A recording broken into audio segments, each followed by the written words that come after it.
Welcome to Green and Red, Scrappy Politics for Scrappy People, a regular podcast on radical environmental and anti-capitalist politics, brought to you by Bob Bazanko and Scott Parkin.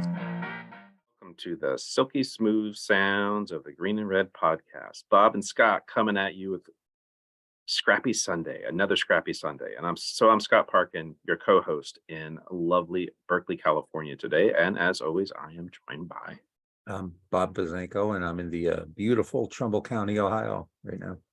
And you're like- surrounded like- by the. Go ahead. No. I was gonna say you're surrounded by the wall of like heroes too, up on your wall, up on your wall there. It's I feel that's a new our- look that we haven't seen before. it's a different angle. Our good friend Jeff Grubler put some pictures up of his wall, and so I figured, maybe he'll see this. But this is just a small part of it. I've got them all over. They were in a box. I got tired of seeing the box, so I finally just put everything up on the wall. So, Yeah. Jeff actually gave me speaking of our comrade Jeff Grumberler, he actually gave me a nice picture of Eugene Dobbs I need to put up for Oh, my that's recent cool. birthday. Yeah. But yeah, I've got Uncle Carl back there, and Che, and Uncle Ho. So I got them. Man, I got like the triumvirate, the greats. It's the wall. That's the wall of heroes, like I It said. is. Yeah, I got there's a hard to tell, but that's also Easter Sunday. The Easter Rebellion, Mhm. and then there's the Haymarket Martyrs, and then obviously a Sandinista flag, and then some Cuba stuff I got too. Yeah, more So, heroes. Exactly. heroes, And yeah. this is for all of our friends watching this on YouTube. This is what you get from watching us on YouTube. Is you get Bob's decor of his office. Bob's Now, office decor. unfortunately, my favorite is up way high. That's my joint picture of Jesus and Sinatra. So every Italian has that picture of Jesus and Sinatra. Yeah, and that's obviously at the top of the tier. Yeah, it is. It's Clearly. like I'm culturally obliged to have that on the wall. So Jesus and Frank. Yeah. So folks, it's been a interesting week in the news, but we're not going to talk about that because we're less interested in talking about coups that weren't, because it seems like there's just like a lot of coups that weren't in recent history, and we're not interested in talking about submarines going down with billionaires in it. You can probably get on every other lefty media outlet and listen about those two topics, but we're going to actually talk about some other interesting things. And as per normal, we're going to actually start off with this week in history. And I'm going to kick it off today. On June 19th in 1953 was the execution of Julius and Ethel Rosenberg by the US government for their alleged sale of atomic secrets to the Russians. They were actually, one of the prosecutors was Roy Cohn, who was a major player in the McCarthy era. He also ended up being a close advisor and mentor of a person that we always like to talk about on this show, Donald J. Trump. Jean-Paul Sartre, though, called the Rosenberg trial a legal lynching. And then on June 21st, 1964, this is a pretty infamous story. Three Freedom Summer civil rights workers, Andrew Goodwin, James Chaney, and Mickey Schwerner, were murdered in Mississippi by racists of the Ku Klux Klan, and surprisingly, not really, local police officials in Mississippi. And so, remembering a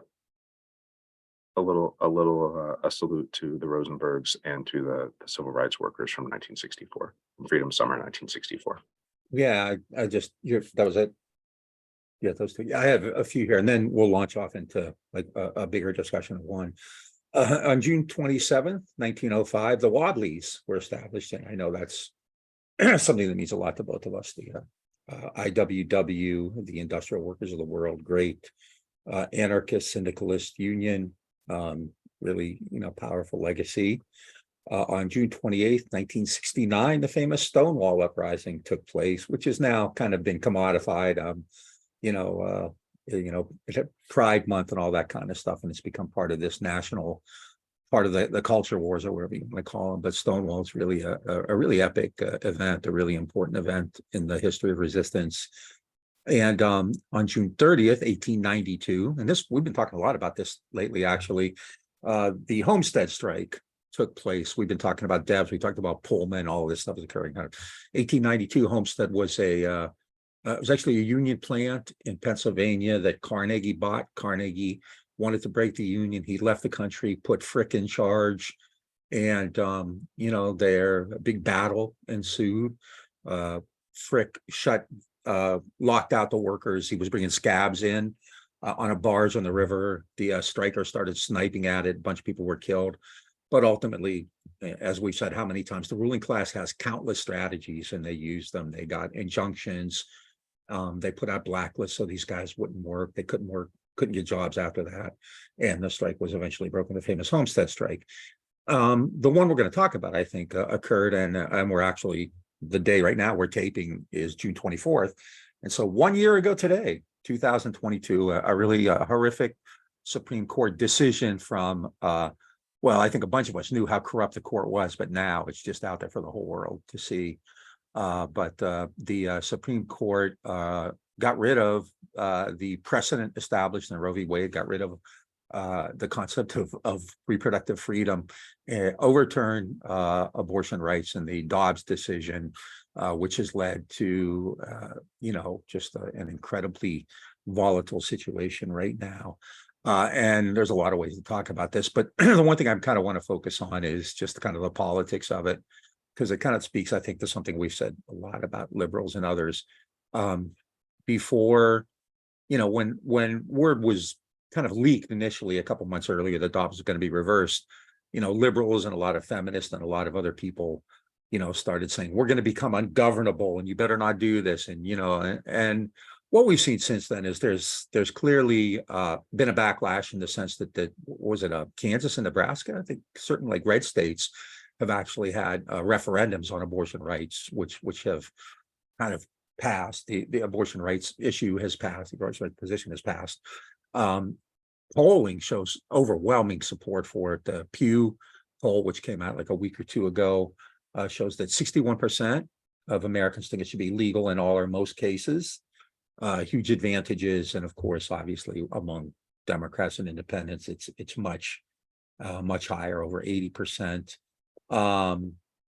It's something that has always had strong, significant public support. And so, I just think it's kind of frustrating that this decision has taken place. People could see it coming for a long time. There was all this kind of bravado about we're going to become ungovernable and this and that. And for years, really. Right?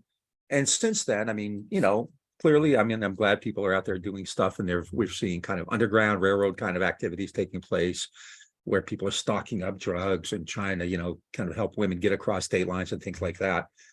But the fact of the matter is, ELF sort of actions too by a group called like a sort of movement called Jane's Revenge, targeting pro-life clinics and things.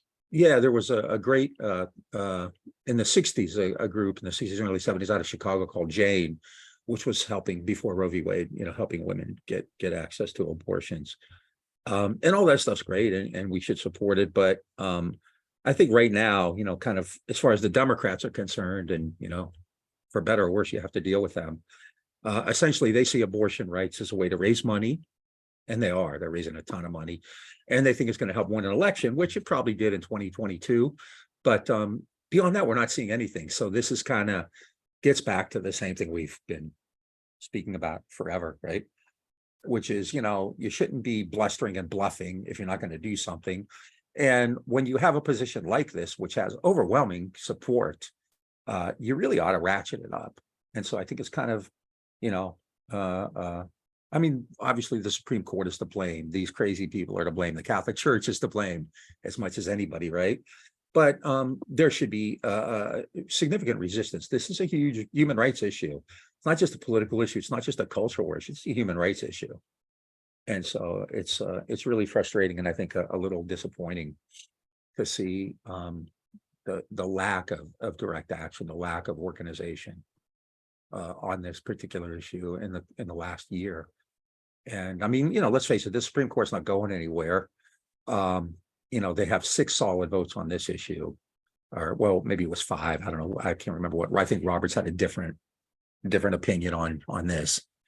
But Yeah, I think he wrote a different brief, right? I think he wrote a different brief. But I mean, it's, Supreme Court's not going to change this. You can't count on the courts. And, you can go to local courts and things like that. But if it goes back up to the Supreme Court, they're not going to overturn their own decision, right? Yeah. And clearly now it's, you have some of these people who are, I don't know, the Supreme Court hasn't come out with it yet. There was one case which was actually about the crazy guy here in Texas, a judge in Texas, essentially was outlawing like the morning after pill and things like that. So there's a lot of battlegrounds right now. You have certain people like Mike Pence and other Republicans who want a national law to ban abortions everywhere, to take it out of the state. So it's a bleak time, and I think it's kind of I don't know, just kind of surprising that not way more has been done. Yeah. Or is it that surprising? Just saying. I know. I'm trying to be nice, but yeah, I mean, if you're going to sit around there and yell and scream forever, if you do this, we're going to be on go. We're going to, and then you got to come through with it. We did some shows on this last year, and I'll say that there's been some concerted local organizing efforts in DC. It was there. We saw a number of home demonstrations at Supreme Court justices' homes, and there were people raising hell out there about it. It seems to have, like, as far as I can tell, it seems to have like died off a little bit. There were some kind of bigger marches and gatherings in DC too, where AOC and Elizabeth Warren would join them.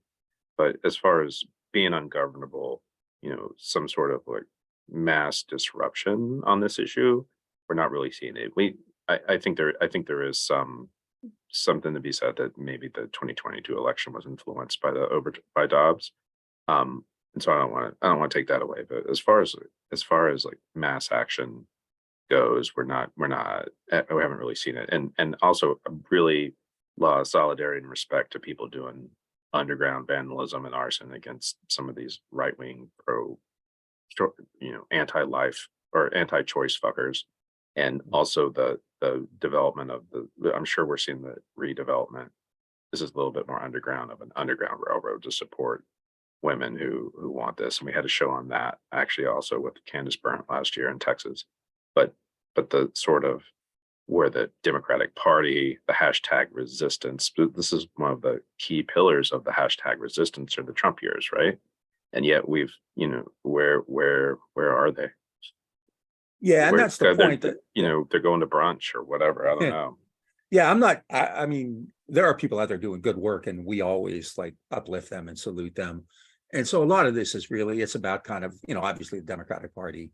And then a lot of it's about like kind of the more elitist or mainstream or bourgeois groups or women's groups, who are using this. I mean, it's great for fundraising. And, I do think the 22 elections were absolutely influenced by this and probably staved off that red, whatever the hell it was going to be, red fly tide or whatever, but when you have a position, I mean, in this poll, it was 61 thought it should be legal in all or most cases versus 37. That is a huge gap.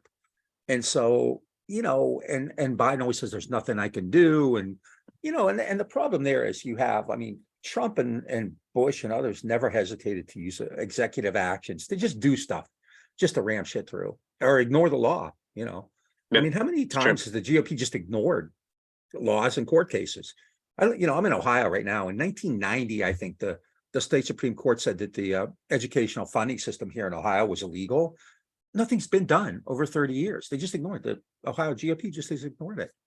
And the Democrats are so concerned with civility and process and not hurting the image of the court. And, what always pissed me off, right after that, there were people doing home demonstrations in front of Supreme Court justices. The Senate, including all the Democrats, voted for a bill protecting Supreme Court justices and banning protests. That's the beautiful irony. So the governor of Maryland. Right. That's the beauty of liberals, isn't it? They support a law depriving people of their First Amendment rights at Supreme Court justices' homes, right? So that's that expression that irony is deafening, right? Yeah.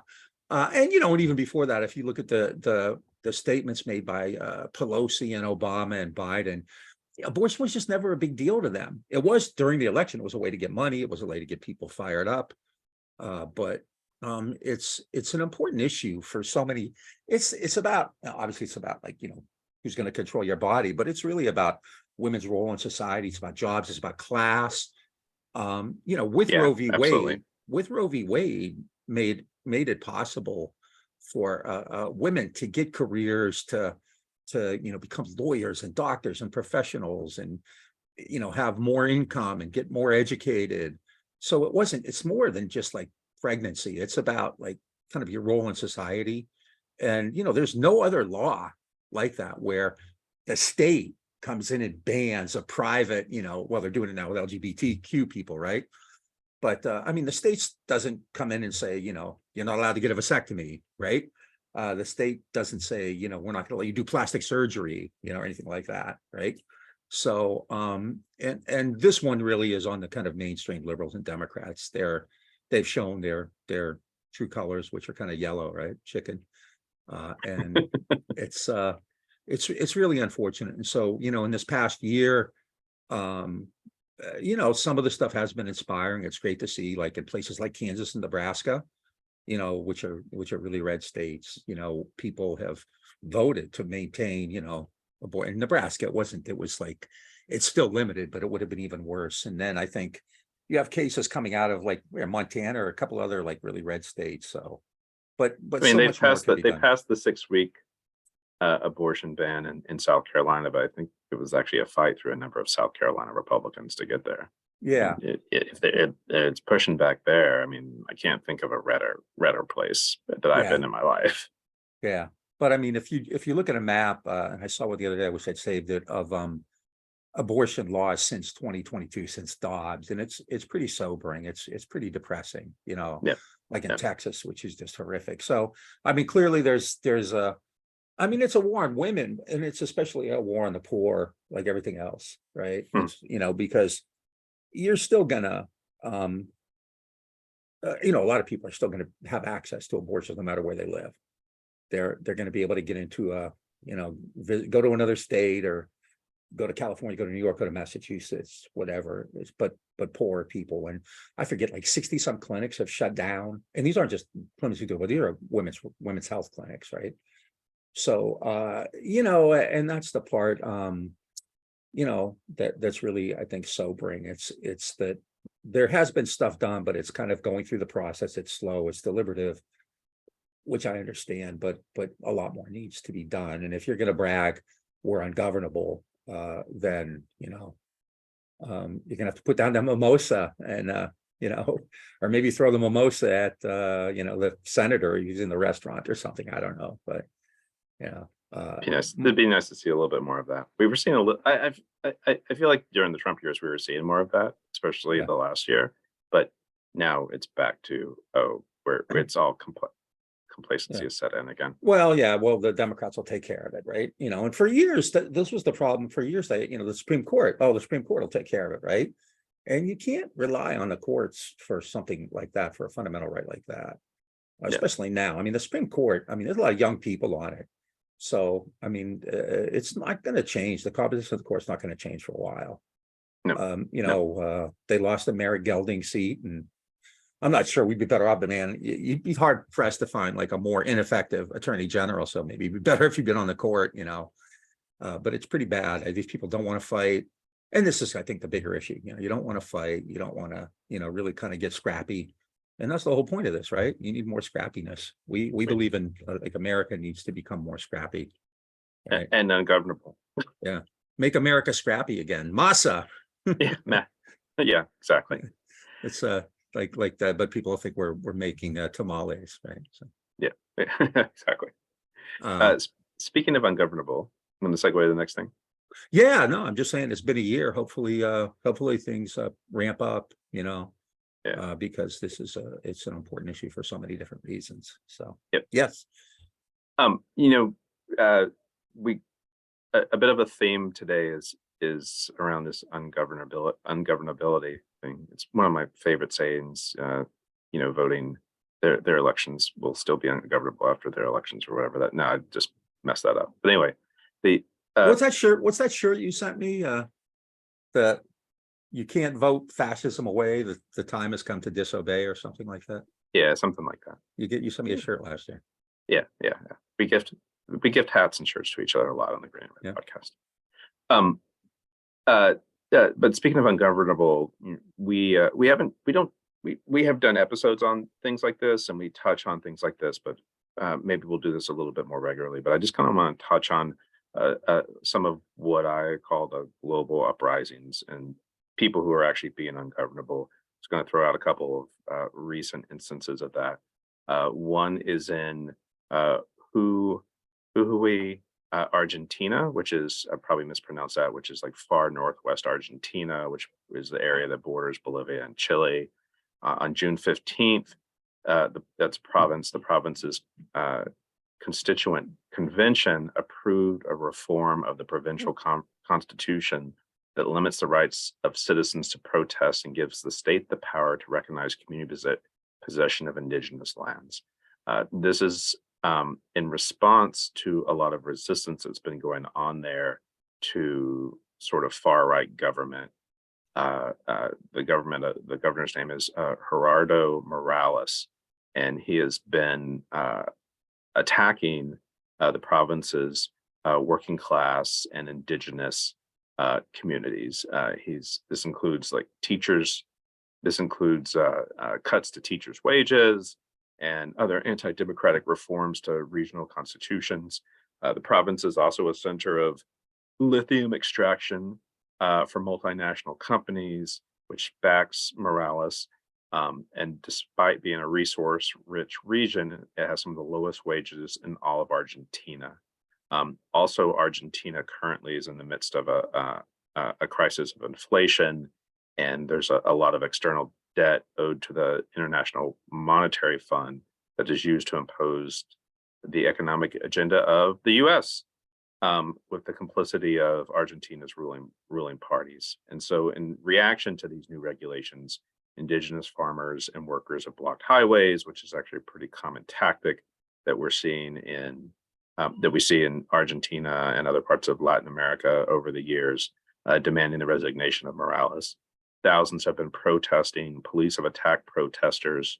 An elected deputy, Natalia Morales, and a journalist, Lucho Godoy, have both been arrested with about 40 others. But we're seeing a serious sort of uprising going on against, corporate-backed far-right provincial government in Argentina. And it's the sort of thing where it's like thousands of people blocking highways, blocking streets, being ungovernable. And so I just wanted to bring up that. And then the other is a story that I saw on Al Jazeera this week, which is in the suburbs of Beirut. Beirut has actually been in a economic crisis since 2019. There's part of it is related to a corruption scandal where the central bank governor had basically been mired in corruption scandals and blamed for instigating the crippling economic crisis. He's fled the country, and Interpol has issued a warrant out for his arrest. But what the crisis has led to is people are actually losing their savings. And so protesters have been targeting Lebanese banks and international banks. There was actually, when they protest banks, it's not like the way we see it in the US, where it's people just standing outside of a bank holding a sign, or maybe people sitting in the lobby. This is where people smash up the ATMs with hammers and they set the banks on fire. This crisis, there's been a mismanagement of Lebanon since 1975. The political class basically has just, sucked a lot of money out of the country. And so people there are, understandably pissed off, and they are rising up around this. And so we see in both Argentina and in Lebanon, connected to economics, like people never rise up and like smash things here in this country for like economic reasons necessarily. It's people are just way too complicit. The ruling class has like way too much power over us, whether it's a malignant police state or whether it's, we're just anesthetized by media and social media, what have you. Yeah. Carnegie Endowment for International Peace, which is a really establishment organization, but they do keep have a tracker on their website about global protest. And I'm not sure like what their exact criteria is, but if you look at it right now, it says there are over 400 significant anti-government protests erupting worldwide. More than 132 countries have had significant protests. 23% have lasted more than 3 months, and 135 economic anti-government protests have taken place. So it's really a really widespread, this resistance is widespread across the globe and really needs to get a lot more attention. Yeah. The media doesn't really talk that much about it a lot for obvious reasons. They don't want people to know that, there are people out there who are pissed off and doing stuff all over the world. The probably most known country where this is happening is one that I also wrote that I wanted to talk about, which is in France, where the Macron, President Emmanuel Macron, who's a neoliberal, like he runs against the National Front, which is Marine Le Pen, which is something like the Trump of France, for all intents and purposes. And so we always cheer when Le Pen loses, but then we get Macron, who in April, I believe, raised the retirement age from 62 to 64. And the country has been in serious rebellion around it ever since. And so we often see video of protests and riots and people shutting down oil refineries and things like that. There's a lot of intensity of anger over this pension reform. And, things like that happen in the US. I think they're actually are they going to raise the retirement age to 67? There's a lot of talk about that in the US. People are just going to like stand by and let it happen and not be ungovernable. And so I just want to talk about how, just like what Bob said with the Carnegie Endowment of Peace, is that there's hundreds of protests going on around the world related to governments and taking away material safety nets and things like that. And people were raising hell and being ungovernable about it, but not in the US. We don't even really know what's happening in the US. The other thing in France, you're talking about like millions of people participating. These are wide scale. Yeah. Like the numbers I've seen are all over the place, but clearly at least 1 million, and I've seen numbers that go up way more, double that or more. When they have a march and it's 300,000 people marching against this and tearing things up, they think it's not as strong as it could be. Yeah, and and France has had. The yellow vest was what, 2019. So this has actually been pretty recurrent, and some of it is left, some of it not quite as much, but still, people aren't hesitating to go out into the streets and raise hell. And I think France is kind of one of the best examples. But you're seeing this. There are also significant anti-war protests all over Europe. Because here, if we talk about Ukraine, and we've been doing that, we're immediately labeled Putin puppets or whatever. Or we don't understand pro-Putin. And I just had Bill Fletcher try to educate me, on social media, which I don't think went very well for him. And then he just quit, because that's the thing these folks do, right? They throw it out there, and as soon as you come back, they just ignore you because they can. They're Brooklyn lefties, so they don't have to talk to people like us, right? But there's a huge anti-war movement in Europe against the war in Ukraine, against the continued, because they're really feeling the brunt of it economically. They're feeling the brunt of it way more than the U.S. is. And if things get really ugly and it spills over, then they're literally on the front lines. So and I there's no mention of. You read about, if you follow international news, you hear about giant protests in Italy and Prague and Germany and France against the war, and there's no mention of it here. And when they have protests here, it's always too many half-baked right wingers who are anti-vaxxers, and then the sort of Glenn Greenwald crowd, merging in with them. RFK Jr. and Glenn Greenwald and Aaron Mate and Danny Haifong, and a lot of these people really are loons. They're pro-Putin, pro-Russia, which is nutty, right? But otherwise, Americans aren't fighting there. And the amount of, do you see what the Pentagon just found? $6.2 billion for Ukraine. They found it. Oh, nice. Like, Well, counting error. and the That's counting like error, a like they put decimal. A decimal yeah, got moved around. somebody screwed up on the Excel spreadsheet, right? They can't find any fucking money for East Palestine or Flint or wherever, a million places, right? But they can Yeah. find 6.2 billion. Like, that's a lot of money. Billion's a lot of money. I keep going back to that. Billion's a lot of money. So, Yeah. but anyway, yeah, there are though everywhere really. I mean, significant global resistance to the war. But if you take a look at this, there's just like Haiti is in rebellion right now. Chile, Colombia. Chile, Colombia. You have, I mean, the remnants of Bolsonaro, are still trying to create problems in Brazil. So, this is something we really, we can only talk about so much, right? But really, this is something that really should be, kind of taken account of, because, we've said many times, if you're going to fight for equality here at home, or you're going to fight for class struggle or whatever here, racial equality or gender equality, you have to be an anti-imperialist. You have to have both. You can't just pick and choose, because if you support foreign wars that cost, mega billions of dollars, then you're hurting, whatever chances you have of doing anything here in the United States. You have to do both. They're connected. So yeah, it's sometimes amazing to me how it's a little bit lost on people on the left about those connections. It's the worst I've seen in a long time. I mean, the open advocacy of this NATO position. I mean, you have people calling themselves socialists who are taking the same position as Blinken and NATO, and that's just wretched. It's really wretched. So, but that's a good little analysis there to, the other two things I was going to throw out on the ungovernable front is, one is actually in the U.S., but still on France. This week, actually, the French government shut down an environmental activist group called Earth Uprisings. The group had started just in 2021 to undertake direct action, like protests and land occupations against the fossil fuel industry.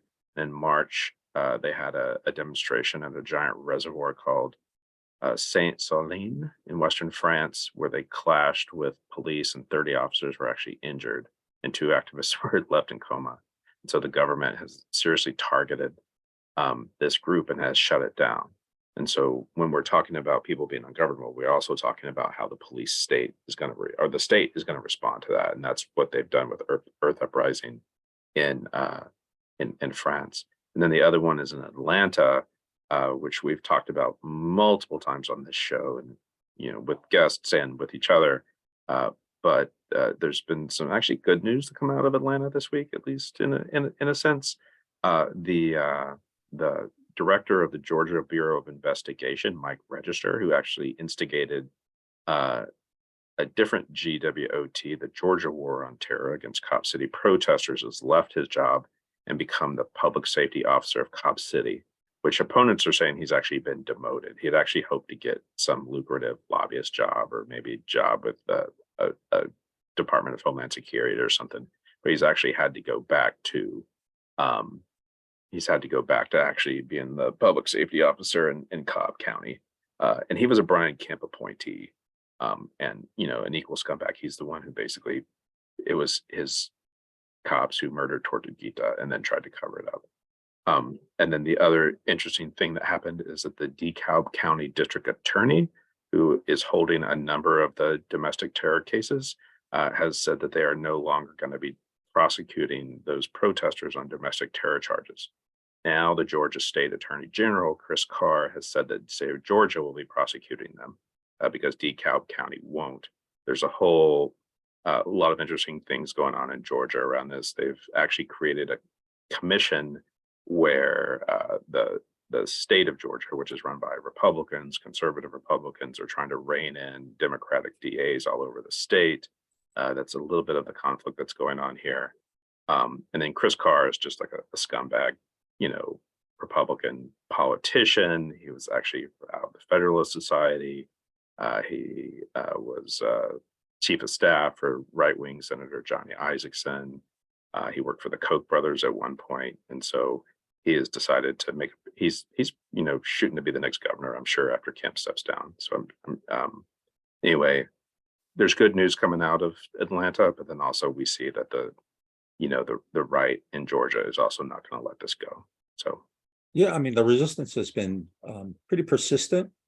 The DeKalb DA statement was actually, I mean, if you read it, it's actually basically she's saying this is a scam process.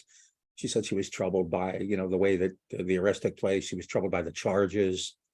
And but the state's in charge now. This is also, I think, a cautionary tale, because I know a lot of liberals often invoke Carr and Raffensperger, who did stand up to Trump, but otherwise, I mean, these guys are scum, crazy Republicans. They're scum right wingers. Yeah. And I'm glad they stood up to Trump, but that doesn't in any way. And on this issue, they're just horrific.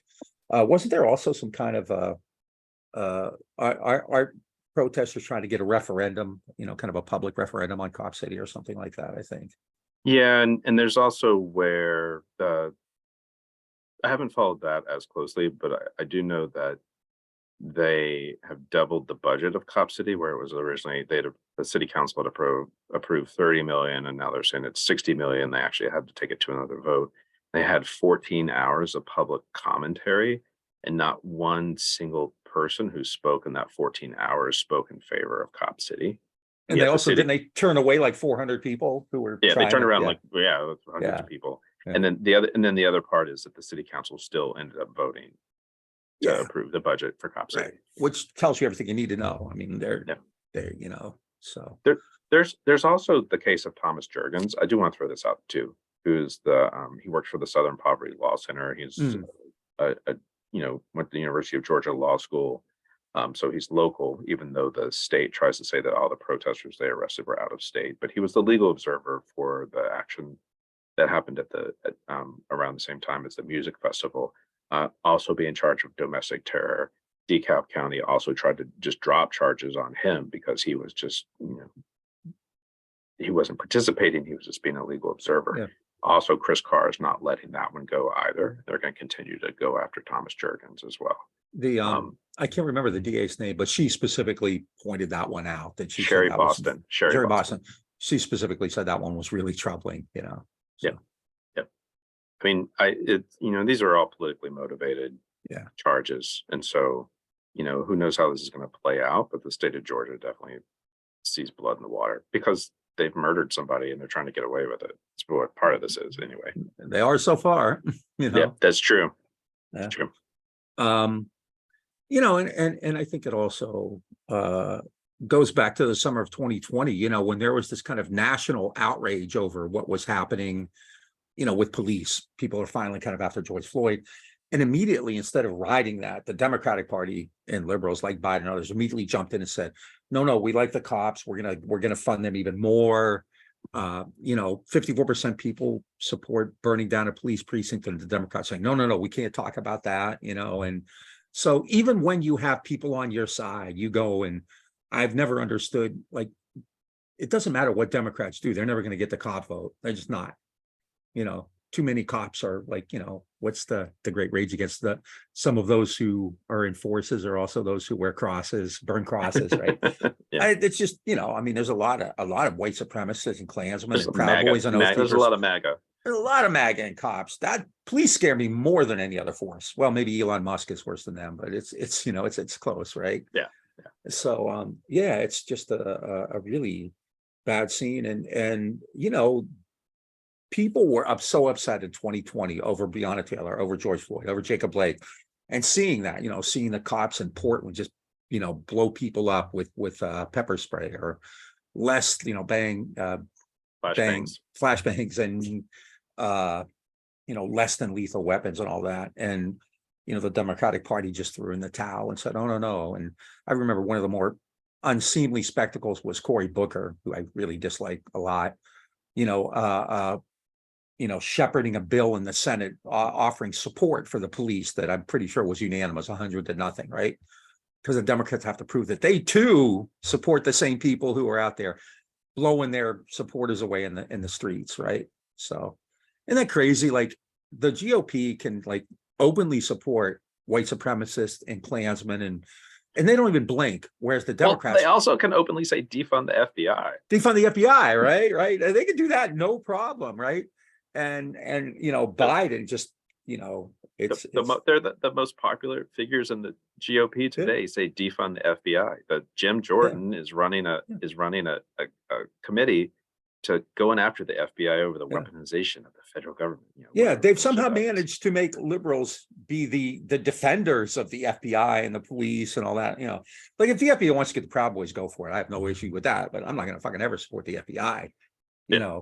And no, it's just insane. Democratic Party. I mean, if you need, it's just like we've been saying for our whole lives how weak and pathetic and useless they are, and it's just there every day. All I have to do is open the paper. It's really quite remarkable. But these protests are a real sign of that. And I think Atlanta, I really hope that catches on, because this is, it's an important issue. The area involved is not that big, the forest, but the issue is immense. It really does get to the very power of the state. They kill people, they call people terrorists, they go after, support staff and people who are making bail and things like that. So it's an ugly situation. I just want to say this to our audience. For those of you who care about protest, whether you work on migrant rights or labor, or you're an academic or whatever, what has been happening with Cop City matters. It's a watershed sort of moment in a bad way. They murdered an environmental activist, shot him 57 times, lied, made a million lies about it, covered it up. There's probably close to 40, I always forget the exact number, 40 people charged with domestic terrorism. People are charged with domestic terrorism and felonies for flaring in a neighborhood. Yeah, not one of those involves any kind of violence. No, none of them. No, these are all First Amendment protest actions. And so this is a watershed moment, and if we take this moment sitting down, then it's going to happen again. It's going to become more widespread. Whether it's people who are out protesting ungovernable or governable Dobbs, or striking for labor, or whatever, arguing with someone at your school board meeting. This is what their goal here is, to make there's elements in the right and in these other parts of the establishment who want to shut down anyone questioning what they do. I don't think it's fascism necessarily. I don't think that, but I do think that there's some troubling precedents being set here. Oh, absolutely. And they do it because they can get away with it. The one thing, and this is an area where I think resistance really has a good chance of working, because you do have, even conservative lawyers are upset about this, right? Because it does create, this kind of larger question about state power and state intrusion. Remember when Aaron Brockovich, who's really a Hollywood celebrity figure, was in East Palestine, and the local police put out some kind of statement about looking out for terrorists, right? So this is clearly their go-to thing. And we've talked to like Jake and Daniel McGowan, Jake Conroy, Daniel McGowan, Scott Crow, and others about this too. This has been going on for a while, and if they get away with it, then it's going to Lauren Regan. Yeah, it's going to affect everybody, right? That's going to be their go-to thing. Terrorism, it's like calling somebody a communist in the 50s, or whatever, right? Yep. And so people on the left ought to be careful too when they get upset, like, oh, that's terrorism, right? Once you start, Matthew Dowd, right? Great line. Once you start using our language, he was talking as a Republican, once you start using our language, we've won. And I think he's right. Once you start saying that's, terrorism is not an issue that we on the left are really gonna win with, because that's what they're accusing everybody of, right? Yep. So so there's a lot of stuff going on. There's a lot of there's something in the air, and hopefully it'll continue and grow. So you got the final word, Bob. Well, I just wanted to kind of revisit something we talked about. Was just last week. We talked about Cornel West running for president very critically, and we've gotten a bit of blowback on that. I know I have. I suspect you have too. A little bit, yeah. And we've been seeing it in some of our comments on some of our channels too. And the basic point, which I want to just kind of revisit, because I think people have misunderstood it, is first of all, Cornel West has had a good life, right? He's fought the good fight. He spoke out against Obama, came out against Obama. He's spoken out against police violence from Ferguson on, Black Lives Matter. He was at Charlottesville in 2017. Been avid advocate of Palestinians against the blockades in Cuba. I mean, on the issues like that, there's not much about him that you would find to fault. The issue we had was actually running for president. And that's mainly because it once again focuses the left onto these issues of elections, electoralism, raising money, getting on ballots, kind of the minutia in the process of getting somebody ramped up. A lot of leftists took offense to what we said. We thought it was a terrible waste of time and money. And I've said that about, even Nader in retrospect, Jesse Jackson before that, obviously Bernie, Howard Dean. Remember what the way the Democrats went after Howard Dean in 2004 and, Bernie Sanders, obviously, right? And so what you have is you're creating this, you're recreating this scenario with Cornel West now, where you're going to have this kind of celebrity, campaign. It's going to raise some money. People on the left are going to talk about it, and it's going to essentially engender a huge backlash, and it's not going to really accomplish much. I just don't see. I mean, can you look back, think about Nader in 2000, which I actually supported, and you and I worked with the Nader people in Houston, both in 2000, I think, and in 2004. We were very involved in 2004. I was going to be a delegate I was going to be an elector at the Electoral College if he won. So, but can you really objectively say, oh man, we got so much out of that. Things are so much better because of those campaigns, because of Nader, because of the Greens, because of Sanders. I can't. I mean, to me, things are so much more turbulent and dangerous today than they were. I don't see any electoral movement having made any kind of a difference. What it's engendered a backlash, right? And the Republicans call everybody socialist and Marxist and communists.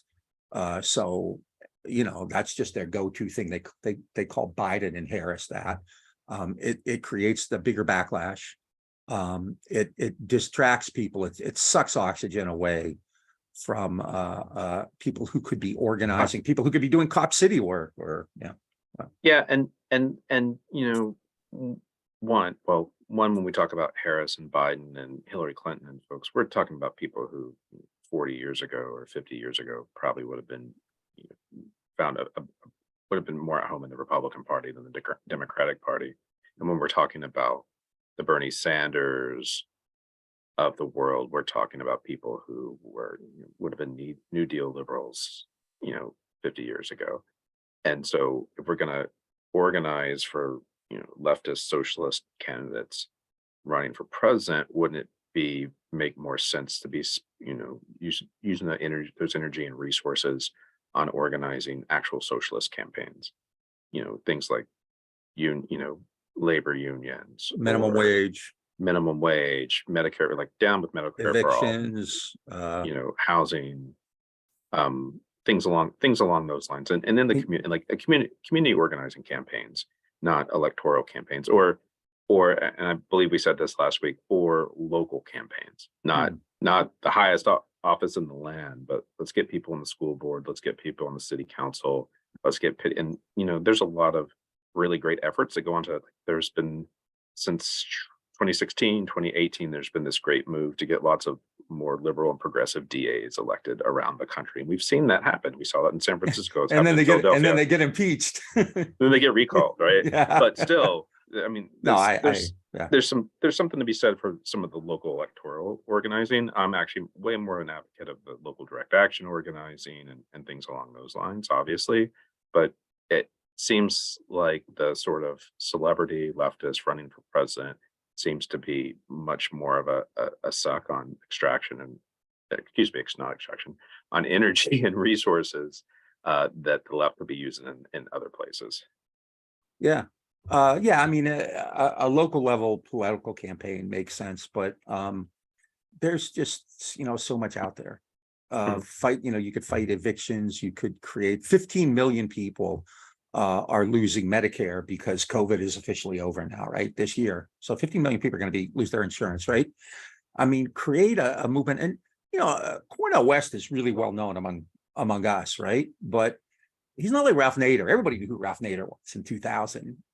Cornel West is starting. I mean, I'm not sure like what the benefit is of working your ass off, focusing all this energy, and you get like 1% of the vote, 2% of the vote. I doubt you get 2%, right?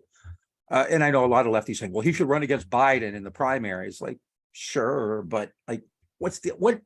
And this is something I think the left really should ask itself, because like if you study like military history or something like that, this is always the first thing you ask, what's your end game? What's the outcome?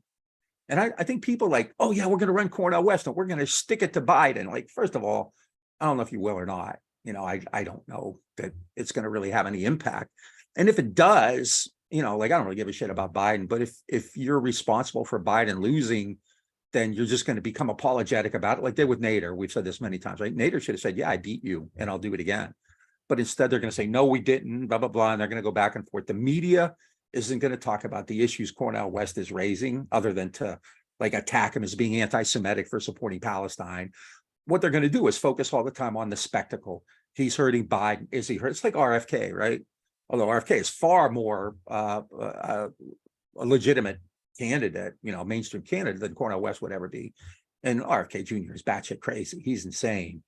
But you know, he has that kind of Kennedy allure. He's got QAnon support. So, but Cornel West, again, he's got the conspiracy vote, is what he's got. He's got the conspiracy vote. He's got Aaron Good's vote. So, but Cornel West, don't run. There's so much you could do.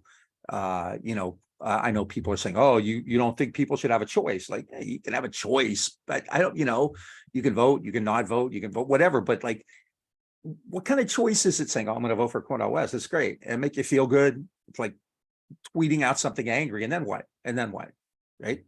Yep. And it's just gonna, I mean, how many times in the course of, and we study protest history, how many times have people been working and making headway, and then they've diverted that for something like a political campaign, you know? And I think that's almost the point, you would think, you know?